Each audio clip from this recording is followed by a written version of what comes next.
So hey hip hop lovers, welcome back to my channel flow report. तो कुछ दिन पहले इंस्टाग्राम के एक क्रिएटर जिनका नाम है SPS फॉर रियल, उन्होंने एक रील शेयर करी थी और वो रील काफी ज्यादा वायरल हो गई थी इन DHH ऑडियंस। ये सवाल मेरा और ये नसीहत मेरी इंडिया के DHH आर्टिस्ट्स के लिए है। 95% of you make absolutely trash music and that's a fact. सीधी सी बात। तलांजुम एंड तला यूनिस के आसपास कोई है ही नहीं and that is also a fact. India का कोई ऐसा आर्टिस्ट नहीं है जो इनके आसपास भी आ सके। Why do I say this? I am saying this because Pakistan में Talha Anjum is the most listened artist. पहली बात तो वो है। KFC और पेप्सी जैसे इंटरनेशनल कंपनीज ने उन्हें अपने कमर्शियल्स के लिए अप्रोच किया and they have did amazing work for them. India में कितने ऐसे DHH आर्टिस्ट्स हैं जिन्हें इंटरनेशनल कंपनीज ने अप्रोच कर रखा है अपनी म्यूजिक के लिए, किसी कमर्शियल के। तो इसी के रिस्पॉन्स में रोहन करियप्पा ने भी एक वीडियो शेयर की थी और उसमें उनकी बातों का काउंटर दिया था। Has to be one of the worst takes I've heard on DHH. Check this out. Talha Anjum and Talha Yunus के आसपास कोई है ही नहीं and that is also a fact. India fact नहीं है, आपका सब्जेक्टिव ओपिनियन है, बट चलो मान लिया। पाकिस्तान में Talha Anjum is the most listened artist. पहली बात तो वो है। KFC और पेप्सी जैसे इंटरनेशनल कंपनीज ने उन्हें अपने कमर्शियल्स के लिए अप्रोच किया and they have did amazing work for them. अच्छा, KFC का कमर्शियल एक इंडियन रैपर ने भी किया, पता है किसने? बाबा सहगल ने। तो according to your criteria can we conclude कि बाबा सहगल और Talha Anjum are at the same level? India में कितने ऐसे DHH आर्टिस्ट्स हैं जिन्हें इंटरनेशनल कंपनीज ने अप्रोच किया है? Why couldn't you do a simple Google research? Pepsi का इंडिया में जो कैंपेन हुआ था हर घूट में स्वैग, वो एक इंडियन रैपर बादशाह ने बनाया। इसके अलावा कुछ और ब्रांड सुन लो, उबर, divine, Nestle KitKat, spectra,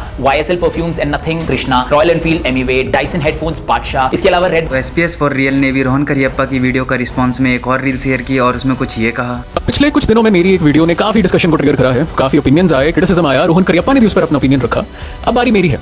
collaboration की एग्जिस्टेंस पर तो था ही नहीं यार, मेरा पॉइंट तो कोलैबोरेशन के इंपैक्ट पर था। मेरे लिए कोलैबोरेशन या ब्रांड डील का साइन हो जाना सक्सेस नहीं है, उसका एक कल्चरल इंपैक्ट बन जाना, उसका हमारे प्लेलिस्ट में आ जाना, वो सक्सेस है। वो तब डिसाइड होता है जब कमर्शियल ना लगे, जब वो हमारी रोजमर्रा की जिंदगी का हिस्सा बन जाए, स्टोरीज में डलना शुरू हो जाए, रील्स में बचना शुरू हो जाए, जब हम उसे अपनी मर्जी से सुनने लगे और कभी हम ढंग से उसके वॉलपेपर पर देखें तो रियलाइज करें कि यार ये पेप्सी की एड कैंपेन थी क्या। और यही एग्जैक्टली यंगस्टर्स ने व्हाई नॉट मेरी जान के साथ करा। मैंने उतना ही यंगस्टर्स सुना था जितना दिल्ली में बैठा कोई स्टूडेंट सुनता हो। व्हाई नॉट मेरी जान मैंने गूगल करके निकाला नहीं था, वो मुझ तक आया था, मेरे दोस्तों ने मुझे सेंड करा था।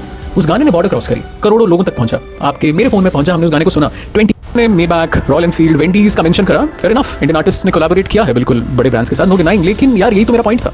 मुझे इन कोलैबोरेशंस के बारे में रोहन की वीडियो से पता लगा।